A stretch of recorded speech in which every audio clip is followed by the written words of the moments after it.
ദൈവത്തിന്റെ അതിപരിശുദ്ധ തിരുനാമം മഹത്വപ്പെടുമാറാകട്ടെ. ഞാൻ നിങ്ങളുടെ ഡാലിയ കൊച്ചമ്മ. മർത്തമറിയം വനിതാ സമാജം 2024 കേന്ദ്ര പരീക്ഷയ്ക്ക് വേണ്ടിയുള്ള തയ്യാറെടുപ്പുകളിലാണ് എല്ലാവരും എന്ന് വിചാരിക്കുന്നു. ഈ വർഷം നമുക്ക് ക്രമീകരിച്ച് കിട്ടിയിരിക്കുന്ന look to Christ and run the race persistently, യേശുവിങ്കലേക്ക് നോക്കി ഓട്ടം സ്ഥിരതയോടെ ഓടുക എന്ന പുസ്തകത്തിന്റെ 7ാമത്തെ chapter, the duties of the believers, വിശ്വാസികളുടെ കർത്തവ്യങ്ങൾ. നമ്മൾ ആ ചാപ്റ്റർ ഓൾറെഡി പഠിച്ചു. ഇന്ന് ആ ചാപ്റ്ററിൽ നിന്ന് വരാൻ സാധ്യതയുള്ള ചില ചോദ്യോത്തരങ്ങളുടെ ഡിസ്കഷനാണ് ഇത് നമ്മൾ നോക്കുവാൻ വേണ്ടിയിട്ട് പോകുന്നത്. കർത്താവിൽ ഏറ്റവും പ്രിയപ്പെട്ടവരെ, എബ്രായർക്ക് എഴുതിയ ലേഖനം 13ാം അധ്യായമായിരുന്നു നമ്മുടെ കഴിഞ്ഞ ക്ലാസ്. എബ്രായർക്ക് എഴുതിയ ലേഖനത്തിന്റെ ഏറ്റവും അവസാനത്തെ അധ്യായമായിരുന്നു നമ്മുടെ കഴിഞ്ഞ ക്ലാസ്. ഒരുപാട് ഉപദേശങ്ങളാണ് നമുക്ക് ഈ ഒരു അധ്യായത്തിൽ കാണാൻ സാധിക്കുന്നത്. ക്രൈസ്തവരായ നാം ഓരോരുത്തരും ജീവിതത്തിൽ പാലിച്ചു പോകേണ്ടുന്നതായിട്ടുള്ള ഒരുപാട് ഉപദേശങ്ങളാണ് നമുക്കിവിടെ കാണാൻ സാധിക്കുന്നത്. 1 മുതൽ 6 വരെയുള്ള വാക്യങ്ങൾ Christian life and good deeds, ക്രിസ്തീയ ജീവിതവും സത്കർമ്മങ്ങളും എന്നുള്ളതായിരുന്നു. ഉത്തമ ക്രൈസ്തവ ജീവിതത്തിന് വേണ്ടതായിട്ട് നമ്മുടെ ജീവിതത്തോട് ചേർത്ത് വെക്കാവുന്ന ഒരു 6 പോയിന്റ്സ് ആണ് നമുക്ക് ആ 6 വാക്യങ്ങൾ നൽകിയത്. എന്തൊക്കെയാണ്? 1, സഹോദര സ്നേഹം, ലവ് ഫോർ ബ്രദേഴ്സ്. 2, ഹോസ്പിറ്റാലിറ്റി, അതിഥി സൽക്കരണം. 3, love of God in family lifes, നമ്മുടെ വിവാഹ ജീവിതത്തിൽ, ഭാര്യാഭർത്തൃ ബന്ധത്തിൽ ക്രിസ്തുവിന്റെ സ്നേഹം പ്രകടിപ്പിക്കുവാൻ നമുക്ക് സാധിക്കണം. 4, സിംപതി, തടവുകാരോടൊക്കെയുള്ള സഹതാപം എന്ന് പറഞ്ഞു. അബാൻഡൻഡ് ഗ്രീഡ്, ദ്രവ്യാഗ്രഹം വെടിയണം. കണ്ടെന്റ്മെന്റ്, സംതൃപ്തി, ഉള്ളതിൽ സംതൃപ്തിപ്പെടുവാൻ വിശ്വാസികൾക്ക് സാധിക്കണം. ഇങ്ങനെ 6 ചിന്തകളാണ് നമുക്ക് ആ 1ാമത്തെ ഭാഗം നൽകിയത്. അതിനുശേഷം 7 മുതൽ 17 വരെയുള്ള വാക്യങ്ങൾ maintaining clear conscience and live honourably, സത്യബോധനം കാത്തു പരിപാലിക്കുക എന്നുള്ളതിനെ പറ്റി ചേർന്ന് കുറച്ചുകൂടെ ഗൗരവമേറിയ വിഷയങ്ങളാണ് നമ്മൾ 7 മുതൽ 17 വരെയുള്ള വാക്യങ്ങളിൽ കണ്ടത്. എന്തൊക്കെയാണ്? റിമെമ്പർ യുവർ ഫോർ ഫാദേഴ്സ്, നമുക്ക് സത്യവിശ്വാസം പഠിപ്പിച്ചു തരികയും കൃത്യസമയത്ത് മാർഗനിർദ്ദേശങ്ങൾ നൽകിയതുമായിട്ടുള്ള നമ്മുടെ പൂർവ്വ പിതാക്കന്മാരെ നാം ഓർക്കുക.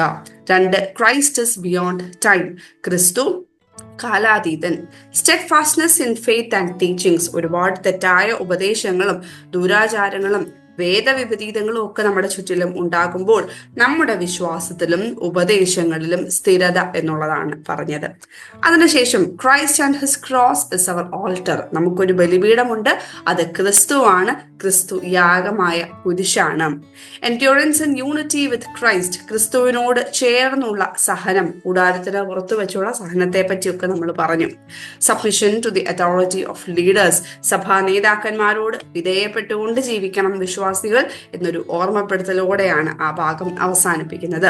അതിന്റെ ഏറ്റവും അവസാന ഭാഗം ഒരു കൺക്ലൂഷനാണ്. അവിടെ പ്രാർത്ഥന, അപേക്ഷയും അനുഗ്രഹാശിസ്സും ഒക്കെ നൽകിക്കൊണ്ട് ആ ഒരു ലേഖനം ഇങ്ങനെ അവസാനിപ്പിക്കുകയാണ്. ഇത്രയുമായിരുന്നു നമ്മൾ ഇന്നലത്തെ ചാപ്റ്ററിൽ ഡിസ്കസ് ചെയ്തത്, അല്ലെ? ഇനി അതിലെ കുറച്ച് ചോദ്യങ്ങളൊക്കെ നോക്കാം. ഒന്നാമതായിട്ട്, What are the 6 good deeds in Christian life discussed in Hebrews 13? എബ്രായർ 13 ചർച്ച ചെയ്തിരിക്കുന്ന ക്രിസ്തീയ ജീവിതത്തിലെ 6 സത്കർമ്മങ്ങൾ ഏതൊക്കെയാണ്? 1, സഹോദര സ്നേഹം, ലവ് ഫോർ ബ്രദേഴ്സ്. 2, അതിഥി സൽക്കരണം, ഹോസ്പിറ്റാലിറ്റി. 3, സിംപതി, സഹതാപം. 4, ലവ് ഫോർ ഗോഡ് അല്ലെങ്കിൽ എന്താണ്? വിവാഹ ജീവിതത്തിൽ sanctity and faithfulness in marriage, വിവാഹ ജീവിതത്തിൽ ക്രിസ്തുവിന്റെ സ്നേഹം പ്രകടിപ്പിക്കുവാൻ, പ്രതിഫലിപ്പിക്കുവാൻ നമുക്ക് സാധിക്കണം. 4, അബാൻഡൻ ഗ്രീഡ്, ദ്രവ്യാഗ്രഹം വെടിയണം. 5, കണ്ടെന്റ്മെന്റ്, സംതൃപ്തി. അപ്പം ഇങ്ങനെയുള്ള 6 പോയിന്റുകളാണ് നമ്മളവിടെ ഡിസ്കസ് ചെയ്തത്. അത് മാർക്കിനനുസരിച്ച് അത് ഡീറ്റെയിൽ ആയിട്ട് എഴുതണമെങ്കിൽ അങ്ങനെ എഴുതുക. ഇനി, what is the sign of true discipleship of Christ? യഥാർത്ഥ ക്രിസ്തു ശിഷ്യത്വത്തിന്റെ അടയാളം എന്താണ്? രക്ഷിക്കപ്പെട്ടവർ ദൈവമക്കളാണ്. അവർ അന്യോന്യം സ്നേഹിക്കുകയും കരുതുകയും വേണം. അന്യോന്യം ഉപദ്രവിക്കുന്നവരാകരുത്. യഥാർത്ഥ ക്രൈസ്തവ ശിഷ്യത്വത്തിന്റെ ലക്ഷണം അതാണ്. ഇതാണ് എഴുതേണ്ടത്. ഇതിപ്പോ 1 മാർക്കിന്റെ ചോദ്യമൊക്കെ ആണെങ്കിൽ അന്യോന്യം സ്നേഹിക്കുക, പരസ്പരം സ്നേഹിക്കുക എന്നൊക്കെ ഉള്ളതാണ്. മാർക്കിനനുസരിച്ച് അത് എഴുതുക. The children of God who are redeemed must love and care for each other. They should not trouble one another. ഇതാണ്, that is the true sign of discipleship of Christ എന്നുള്ളതാണ്. What makes us forgive each other and encourage one another? അന്യോന്യം ക്ഷമിക്കുവാനും അന്യോന്യം പ്രോത്സാഹിപ്പിക്കുവാനും നമ്മെ പ്രാപ്തരാക്കുന്നത് എന്താണ്? അന്യോന്യം ക്ഷമിക്കുവാനും പ്രോത്സാഹിപ്പിക്കുവാനും നമ്മെ പ്രാപ്തരാക്കുന്നത് ക്രിസ്തുവിലുള്ള വിശ്വാസമാണ്. എന്താണ്? It is our faith in Christ that makes us forgive each other and encourage one another. How can we reflect our love for Christ? ക്രിസ്തുവിനോടുള്ള നമ്മുടെ സ്നേഹം നമുക്ക് എങ്ങനെ പ്രതിഫലിപ്പിക്കാം? എങ്ങനെയാണ് കർത്താവിനോടുള്ള നമ്മുടെ സ്നേഹം നാം പ്രതിഫലിപ്പിക്കുന്നത്? സഹോദര സ്നേഹത്തിലൂടെയാണ്. Our love for Christ is reflected in our love for our brother എന്നുള്ളതാണ്. ഓക്കെ ആണല്ലോ. ഇനി ദ വേർഡ് ഫിലക്സീനിയ മീൻസ്, ഫിലക്സീനിയ എന്ന വാക്കിന്റെ അർത്ഥം ഹോസ്പിറ്റാലിറ്റി അല്ലെങ്കിൽ വെൽക്കമിങ് സ്ട്രേഞ്ചേഴ്സ്, അതിഥി സൽക്കാരം, അപരിചിതരെ സ്വീകരിക്കുക, ഇതൊക്കെയാണ് ഫിലക്സീനിയ എന്നുള്ള വാക്കിന്റെ അർത്ഥം. Whom are referred as those who welcomed angels? മാലാഖമാരെ സൽക്കരിച്ചവർ എന്ന രണ്ടാം വാക്യത്തിൽ പരാമർശിച്ചിരിക്കുന്നത് ആരെ പറ്റിയാണ്? അബ്രഹാമിനെ പറ്റിയും ലോത്തിനെ പറ്റിയുമാണ്. It's about Abraham and Lot. ഇനി what is equal to serving our Lord? നമ്മുടെ കർത്താവിനെ ശുശ്രൂഷിക്കുന്നതിന് തുല്യമായത് എന്ത് എന്നാണ് ചോദ്യം. നമ്മുടെ മൂന്നാമത്തെ പോയിന്റിലുള്ളതാണ്. എന്താണ്? അവർ ഒരു ശരീരത്തിന്റെ അംശികളാകിയാൽ നാമും അവരുടെ സാഹചര്യത്തിലാണ് എന്ന ബോധ്യത്തിൽ അവരെ കരുതണം. അത് കർത്താവിനെ ശുശ്രൂഷിക്കുന്നതിന് തുല്യമാണ്. തടവറയിലിരിക്കുന്നവർ അല്ലെങ്കിൽ ശാരീരികമായിട്ട് ബുദ്ധിമുട്ട് അനുഭവിക്കുന്നവർ, അങ്ങനെയുള്ളവർ അവരും നാമും ഒരു ശരീരത്തിന്റെ അംശികളാകിയാൽ നാമും അവരുടെ സാഹചര്യത്തിലാണ് എന്ന ബോധ്യത്തിൽ അവരെ ശുശ്രൂഷിക്കണം, അവരെ കരുതണം. അതിനെയാണ് എന്താണ് നമ്മുടെ കർത്താവിനെ ശുശ്രൂഷിക്കുന്നതിന് തുല്യമാണ് എന്ന് പറയുന്നത്. We must consider them as if we are in the same circumstances as we all share in the same body. It is equal to serving our Lord. ഇനി who served Paul in jail? ആരാണ് പൗലോസിനെ തടവിൽ ശുശ്രൂഷിച്ചത്? അവിടെ നമുക്ക് കാണാൻ പറ്റും ഒനേസിഫോറസ് എന്നുള്ള വാക്ക് ഓർത്തിരിക്കുക. ഒനേസിഫോറസ് എന്നുള്ള പേര്. The children of God must demonstrate the love of God in their family lives. Explain. ദൈവമക്കൾ ദൈവസ്നേഹം കുടുംബജീവിതത്തിൽ പ്രകടിപ്പിക്കണം, വിശദീകരിക്കുക.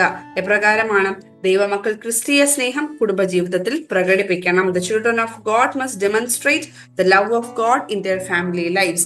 ഭാര്യ ഭർത്തൃബന്ധം നിർമ്മലതയും വിശ്വസ്തതയും നിറഞ്ഞതാകണം. Sanctity and faithfulness in our marital relationship. വിവാഹ കൂദാശയും കുടുംബജീവിതവും പവിത്രമായിട്ട് കരുതണം. The sacrament of marriage and married life should be considered holy. വിവാഹബന്ധം ഭാര്യയും ഭർത്താവും മാത്രം തമ്മിലുള്ള ബന്ധമല്ല, മറിച്ച് ദൈവവുമായുള്ള ഒരു വിശുദ്ധ ഉടമ്പടിയാണ്. അതുകൊണ്ട് തന്നെ വിവാഹബന്ധം നിസ്സാരമായിട്ട് നാം കാണാൻ പാടുകയില്ല. As marriage is a commitment made to God, we should not consider it trivial. ഈ പോയിന്റ്സുകളെല്ലാം തന്നെ എഴുതാൻ വേണ്ടിയിട്ട് ഓർക്കണം. ഇനി dash ties down man's life to the world. എന്ത് മനുഷ്യനെ ലോകത്തിൽ തളച്ചിടുന്നു? മനുഷ്യനെ ലോകത്തിൽ തളച്ചിടുന്ന ധനാസക്തിയാട്ടോ. അത് ടെക്സ്റ്റ് ബുക്കിൽ ധനാശക്തി എന്നാണ് എഴുതിയിരിക്കുന്നത്. ധനാസക്തി അല്ലെങ്കിൽ ദ്രവ്യാഗ്രഹം എന്ന് പറയാം. ഇംഗ്ലീഷിൽ ആവറൈസ് എന്ന് പറയുന്നു. ഇത് നമ്മുടെ ക്രിസ്തീയ ജീവിതത്തിന് തടസ്സമാണ് എന്ന് നമ്മൾ പറഞ്ഞിരുന്നു. ധനാസക്തി എന്നുള്ളത് എഴുതുക. What will protect those who are internally contented? ഉള്ളതിൽ ഉള്ളവർക്ക് എന്ത് സംരക്ഷണം നൽകും എന്നുള്ളതാണ്. ഉള്ളതിൽ തൃപ്തിയുള്ളവർക്ക് ദൈവ സാന്നിധ്യബോധം സംരക്ഷണം നൽകും. ദ പ്രസൻസ് ഓഫ് ഗോഡ് എന്നുള്ളതാണ്. എന്താണ്? The awareness of the nearness of God will protect those who are internally contented.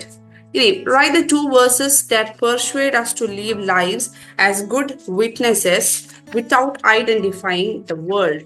ഈ ലോകത്തിന് അനുരൂപരാകാതെ സാക്ഷ്യ ജീവിതം നയിക്കുവാൻ വേണ്ടിയിട്ട് നമ്മളെ പ്രേരിപ്പിക്കുന്ന 2 വാക്യങ്ങൾ എഴുതുക. എന്തൊക്കെയാണ്? ഒന്ന് നമ്മൾ പറഞ്ഞു Joshua chapter 1 verse 5. Joshua 1:5. I will never leave you not forsake you. ഞാൻ നിന്നെ ഒരു നാളും കൈവിടുകയില്ല, ഉപേക്ഷിക്കുകയില്ല. സങ്കീർത്തനങ്ങൾ 18:6. Psalm chapter 18 verse 6. കർത്താവ് എനിക്ക് തുണ, ഞാൻ പേടിക്കുകയില്ല. മനുഷ്യൻ എന്നോട് എന്ത് ചെയ്യും? The Lord is on my side, I will not fear. What can man do unto me? പിന്നെ ആ 2 വാക്യങ്ങളാണ് നമുക്ക് ഈ ഒരു ടൈറ്റിലിന്റെ താഴെ എഴുതുക. അതായത് ഉള്ളതിൽ സംതൃപ്തിപ്പെടുവാൻ തക്കവണ്ണം നമുക്ക് വേണ്ടുന്നത് എന്താണ്? ദൈവം നമ്മളെ പോറ്റിക്കൊള്ളും എന്നുള്ളൊരു ബോധ്യമാണ്. അപ്പം അതിനോട് ചേർത്ത് വെച്ചിരിക്കുന്ന 2 വാക്യങ്ങളാണ് ഇത്. Which verses used to be sung on the Feast of Tabernacles? കൂടാര പെരുന്നാളിൽ ആലപിക്കാൻ ഉപയോഗിക്കുന്ന സങ്കീർത്തനം ഏതാണ്? നമ്മളിപ്പോ പറഞ്ഞതാണ് സങ്കീർത്തനം 18:6. കർത്താവ് എനിക്ക് തുണ, ഞാൻ പേടിക്കുകയില്ല, മനുഷ്യൻ എന്നോട് എന്ത് ചെയ്യും എന്നുള്ളത്. ഇനി Jesus Christ is beyond time. യേശു ക്രിസ്തു കാലാതീതൻ. വിശദീകരിക്കുക. നമ്മൾ പറഞ്ഞു ലോകത്തിലുള്ളതെല്ലാം കാലത്തിനനുസരിച്ചുള്ളതാണ് അല്ലെ. അപ്പം ക്രിസ്തുവിനെ സംബന്ധിച്ചിടത്തോളം ക്രിസ്തു ഇന്നലെയും ഇന്നും എന്നേക്കും അനന്യനാകുന്നു. Christ is unique and unchanging, yesterday, today and forever. Christ is unique and unchanging, yesterday, today and forever. അവൻ തലമുറകളുടെ ദൈവമാകുന്നു. He is the God of generations. തലമുറകളായി അവൻ നമുക്ക് സങ്കേതമാകുന്നു. He has been our refuge for generations. അതുപോലെ തന്നെ നമ്മുടെ വിശ്വാസവും പ്രത്യാശയും ക്രിസ്തുവിലാണ്. Our faith and hope are in Christ.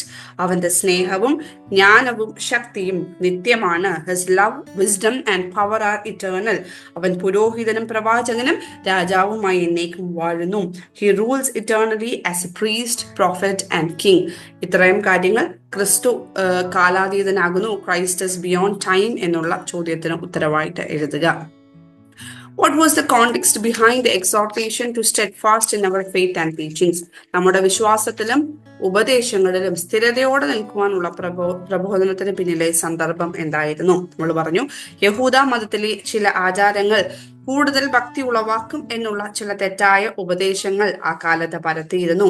Some Jewish customs could increase piety എന്നുള്ള ഹെറസീസ് അല്ലെങ്കിൽ വേദവിപരീതങ്ങൾ അന്ന് പരത്തിയിരുന്നു. അതുപോലെ തന്നെ യവനന്മാർ, ദ ഗ്രീക്സ്, അവരും ചില ഭക്ഷണങ്ങളൊക്കെ വർജിക്കുക എന്നുള്ള ഒരു വേദവിപരീതവും പരത്തിയിരുന്നു. അപ്പം അങ്ങനെ ഡിഫറൻസിയേഷൻ ഓഫ് ഫുഡ് സ്റ്റഫ്സ്, ഇങ്ങനെയുള്ള ചില തെറ്റായ ഉപദേശങ്ങൾ നിലനിൽക്കുന്നു. അതെല്ലാ കാലത്തും ഉണ്ട് എന്ന് മനസ്സിലാക്കിക്കൊണ്ട് നമ്മുടെ വിശ്വാസത്തിലും ഉപദേശങ്ങളിലും സ്ഥിരതയോടെ നിൽക്കുവാനുള്ള പ്രബോധനമാണ് ഇവിടെ നൽകുന്നത്. What is that purifies and strengthens us? എന്താണ് നമ്മളെ ശക്തിപ്പെടുത്തുന്നതും ശുദ്ധീകരിക്കുകയും ചെയ്യുന്നത്? അത് രണ്ട് രീതിയിൽ ചോദിക്കാം. എന്താണ്? ഒന്ന്, നമ്മെ ശുദ്ധമാക്കുന്നതും ശക്തമാക്കുന്നതും ദൈവകൃപയാണ്. It is God's grace that purifies us and strengthens us. ഇനി which is the real sacrifice and food that makes us holy and strong? നമ്മെ വിശുദ്ധരും ശക്തരുമാക്കുന്ന യഥാർത്ഥ യാഗവും ഭക്ഷണവും എന്താണ് എന്ന് ചോദിക്കുകയാണെങ്കിൽ എന്താണ്? യഥാർത്ഥ യാഗമാണ്, ഭക്ഷണമാണ് വിശുദ്ധ കുർബാന. The real sacrifice and food which is the holy kurbana will make us holy and strong. അപ്പൊ അത് ചോദ്യം നോക്കി മനസ്സിലാക്കിയിട്ട് മാത്രം എഴുതുക. What is our altar? എന്താണ് നമ്മുടെ ബലിപീഠം? നമ്മളെ സംബന്ധിച്ചിടത്തോളം നമ്മുടെ ബലിപീഠം എന്ന് പറയുന്നത് അത് ക്രിസ്തുവാണ്. ക്രിസ്തു യാഗമായ കുരിശാണ്. How can we become sharers in the Lord and the cross of the Lord? നമുക്ക് എങ്ങനെ കർത്താവിലും കർത്താവിന്റെ ക്രൂശ് മരണത്തിലും പങ്കാളികളാകുവാൻ വേണ്ടിയിട്ട്, കുരിശിലും പങ്കാളികളാകുവാൻ വേണ്ടിയിട്ട് സാധിക്കും? വിശുദ്ധ കുർബാന അർപ്പണത്തിലൂടെ, ആ വാക്ക് ഓർക്കുക, വിശുദ്ധ കുർബാന അർപ്പണത്തിലൂടെ, through the offering of holy Qurbana. കാരസ് എന്ന വാക്കിന്റെ അർത്ഥം, കാരസ് എന്ന് പറയുന്നത് നമ്മൾ പറഞ്ഞു യുക്കാരിസ്റ്റിയ, വിശുദ്ധ കുർബാന എന്നുള്ള വാക്ക് തന്നെയാണ്. We must endure in unity with Christ. Explain. ക്രിസ്തുവിനോട് ചേർന്ന് നാം സഹിക്കുക, സഹനത്തെ പറ്റി പറയുന്നത് എന്താണ്? ക്രിസ്തുവിനോട് ഒപ്പം ചേർന്ന് സഹിക്കുക. നമ്മൾ ആ ഭാഗം 11 മുതൽ 13 വരെയുള്ള വാക്യങ്ങളാണ്. പഴയ നിയമത്തിൽ ഉള്ള പാപപരിഹാര ദിവസത്തെ യാഗത്തിനോട് ചേർത്ത് ക്രിസ്തുവിന്റെ യാഗവുമായിട്ട് കമ്പയർ ചെയ്ത് പറയുന്നതാണ്. അപ്പം അത് ഫുൾ ഓരോന്നായിട്ട് വാക്യമൊക്കെ എക്സ്പ്ലെയിൻ ചെയ്യണം. എന്നിട്ട് പഴയ നിയമത്തിൽ എപ്രകാരമായിരുന്നു? കൂടാരത്തിന്റെ പുറത്ത് വെച്ച് ഈ മൃഗത്തെ കൊല്ലുകയും അതിന്റെ രക്തം അതിവിശുദ്ധ സ്ഥലത്ത് കൃപാസനത്തിന്മേൽ തളിക്കുകയും ചെയ്യുന്നതായിരുന്നു പഴയ നിയമത്തിലെ പാപപരിഹാര ദിവസം അല്ലെ. On the day of atonement, the sacrificial animal is slaughtered at the entrance to the tent and its blood is sprinkled on the mercy seat in the holy of holies. ക്രിസ്തുവിന്റെ യാഗവും ഒന്ന് നോക്കുകയാണെന്നുണ്ടെങ്കിൽ ജനങ്ങളുടെ പാപപരിഹാരത്തിന് വേണ്ടിയുള്ള ബലിയായിരുന്നു ക്രിസ്തുവിന്റേത്. Christ also offered the sacrifice for the atonement of people's sins. ക്രിസ്തുവിന്റെ ബലിയും കവാടത്തിന് പുറത്തുവച്ചാണ് അർപ്പിച്ചത്. It was offered outside the gates. ക്രിസ്തു സഹിച്ച പീഡനത്തിന്റെയും അപമാനത്തിന്റെയും മൂർധന്യ ഭാവമായിരുന്നു അത്. It was a peak of all dishonor, insults and suffering Christ bared. അപ്പം വിശ്വാസികളായ നാമും കൂടാരത്തിന് പുറത്തു വെച്ച് അവനോടൊപ്പം സഹിക്കുവാൻ തയ്യാറാകണം. Believers should also be ready to bear the oppressions and insults along with him outside the tent എന്നാണ് ഇവിടെ ഓർമ്മിപ്പിക്കുന്നത്. അതായത് വിശുദ്ധ കുർബാനയിൽ സമ്മേളിക്കുന്ന നാം അതിന്റെ പുറത്ത് ജീവിതത്തിൽ നമുക്ക് നേരിടുന്നതായിട്ടുള്ള പീഡനങ്ങളും അപമാനങ്ങളും അതിജീവിക്കുവാൻ സഹിക്കുവാൻ തക്കവണ്ണം നമുക്ക് തയ്യാറാകണം എന്നുള്ളതാണ്. We should not forget the sacrifice of dash എന്ന ബലിയർപ്പണം നാം മറക്കരുത്. എന്താണ് ബലിയർപ്പണത്തെ പറ്റിയാണ്, ബലിയെ പറ്റിയല്ല, ബലിയർപ്പണം. എന്താണ് നമ്മുടെ ബലിയർപ്പണം എന്ന് പറയുന്നത്? നന്മ ചെയ്യുക എന്നുള്ള, doing good deeds, sacrifice of doing good deeds, അത് നമ്മൾ മറക്കരുത് എന്നവിടെ ഒരു വാക്യത്തിൽ നമുക്ക് ഓർക്കാൻ സാധിക്കും. പിന്നെ ഞാൻ എഴുതാൻ മറന്ന ഒരു ചോദ്യം, കൂടാരവാസികൾക്ക് ഈ ബലിപീഠത്തിൽ പങ്കില്ല എന്ന് പറയുന്ന ഒരു വാക്യമുണ്ട് അല്ലെ? ആ ഒരു 10ാം വാക്യം 9 വാക്യത്തിൽ എങ്ങാണ്ട്. അതിൽ ആരെയാണ് കൂടാരവാസികൾ എന്ന് ഉദ്ദേശിക്കുന്നത്? അത് യഹൂദന്മാരെയോ അവിശ്വാസികളെയോ ഉദ്ദേശിച്ചാണ്. Juice or unbelievers. അവർക്ക് ഈ യാഗത്തിൽ പങ്കാളികളാകുവാൻ സാധിക്കുകയില്ല എന്നുള്ളതാണ് അവിടെ പറയുന്നത്. അപ്പം ഇത്രയുമൊക്കെയാണ് ഈ ഒരു ചാപ്റ്ററിൽ നിന്ന് വരാൻ സാധ്യതയുള്ള ചില ചോദ്യങ്ങൾ. നമുക്ക് എക്സേ ക്വസ്റ്റ്യനും ഒക്കെ പ്രതീക്ഷിക്കാം. ഈ ഒരു ഭാഗത്ത് നിന്ന് 6 ചിന്തകൾ അല്ലെങ്കിൽ 6 സത്കർമ്മങ്ങളെ പറ്റി എക്സ്പ്ലെയിൻ ചെയ്യാൻ ചോദിക്കാം. അങ്ങനെയാണ്. പക്ഷെ എല്ലാത്തിന്റെയും ചെറിയ ചെറിയ ഭാഗങ്ങളായിട്ടാണ് നമ്മൾ ഈ ക്വസ്റ്റ്യൻ ആൻസേഴ്സിൽ പറഞ്ഞത്. അപ്പൊ ഇത് ഒരുമിച്ച് ചേർത്ത് എഴുതാനാണെങ്കിലും ചെറിയ പോയിന്റ്സ് ആയിട്ട് എഴുതാനാണെങ്കിലും ഇപ്പം തയ്യാറായി എന്ന് വിചാരിക്കുന്നു. ഇത്രയുമേ ഉള്ളൂ ഈ ഒരു ചോദ്യത്തിൽ നിന്ന്, ഈ ഒരു ചാപ്റ്ററിൽ നിന്ന് പ്രതീക്ഷിക്കാവുന്ന ചോദ്യങ്ങൾ. അങ്ങനെ ഈ വർഷത്തെ നമ്മുടെ സ്റ്റഡി ക്ലാസ് ഇതോടെ പൂർണ്ണമാവുകയാണ്. എല്ലാ ചോദ്യോത്തരങ്ങളും എല്ലാ ക്ലാസ്സുകളുടെയും ക്വസ്റ്റ്യൻ ആൻസേഴ്സ് എല്ലാം നമ്മൾ ഡിസ്കസ് ചെയ്തു. എല്ലാവരും ഇനി നന്നായിട്ട് പഠിക്കുക. എല്ലാ വർഷവും പറയുന്ന പോലെ തന്നെ ഇത് പരീക്ഷയ്ക്ക് വേണ്ടി മാത്രമായിട്ടുള്ള ഒരു പഠനമായിട്ട് ഇത് ഒതുങ്ങിപ്പോകരുത്. മറിച്ച് നമ്മുടെയൊക്കെ ജീവിതവുമായിട്ട് ചേർത്ത് വെച്ച് ജീവിതത്തിൽ ഒരു മാറ്റം വരുത്തുവാൻ തക്കവണ്ണം ഈ ഒരു ക്ലാസ്സുകൾ നമ്മളെ സഹായിക്കണം, അല്ലെങ്കിൽ ഈ ഒരു പഠനം നമ്മളെ സഹായിക്കണം. ഒരു പുസ്തകവും കൂടെ നമ്മൾ പഠിക്കുമ്പോൾ എത്രമാത്രം നമ്മുടെയൊക്കെ ജീവിതത്തിൽ ഒരു മാറ്റം ഉണ്ടായി എന്നുള്ളത് നാം ഓരോരുത്തരും ചിന്തിക്കേണ്ടിയിരിക്കുന്നു. ഏതായാലും നവംബർ പരീക്ഷ എഴുതാനിരിക്കുന്നവർക്ക് ഓൾ ദി ബെസ്റ്റ്. ഈ ഒരു വർഷം ക്ലാസ്സുകളെല്ലാം നടക്കുമ്പോൾ എൻ്റെ കൂടെ ആയിരുന്ന ഈ ഒരു അവസാനത്തെ ക്ലാസ് വരെ എന്നോടൊപ്പം സഞ്ചരിച്ച എല്ലാവർക്കും ഒരുപാട് നന്ദി. അതോടൊപ്പം നല്ല നല്ല കമൻസ് ഒക്കെ തന്ന് എന്നെയും പ്രോത്സാഹിപ്പിച്ച്, ഒരുപാട് തിരക്കുകളുടെ ഇടയ്ക്കും ഇത് ചെയ്യാൻ വേണ്ടിയിട്ട് എനിക്കൊരു പ്രോത്സാഹനം നിങ്ങളുടെ നല്ല വാക്കുകളായിരുന്നു. അതിനെല്ലാം ഒരുപാട് നന്ദി. നമുക്ക് തുടർന്ന് അടുത്ത വർഷവും നമുക്ക് ഇതുപോലെ ദൈവം സഹായിക്കുകയാണെങ്കിൽ ക്ലാസ്സസ് ഒക്കെ നമുക്ക് തുടരാം. ഈ ഒരു വീഡിയോ ആക്ച്വലി ഇത് എഡിറ്റ് ചെയ്യാനും ഇത് ശരിക്കും അപ്ലോഡ് ചെയ്യാനും ഷെയർ ചെയ്യാനും എല്ലാം എന്നെ സഹായിച്ച ഒരുപാട് പേരുണ്ട്. അവരോടെല്ലാം ഈ സമയത്ത് പ്രത്യേകം നന്ദി പറയുന്നു. കേട്ടോണ്ടിരുന്ന നിങ്ങളോട് ഓരോരുത്തരോടും ഈ ഒരു സമയത്ത് പ്രത്യേകം നന്ദി പറയുന്നു. ദൈവം നമ്മളെ ഓരോരുത്തരെയും വാഴ്ത്തി അനുഗ്രഹിക്കട്ടെ. Thank you.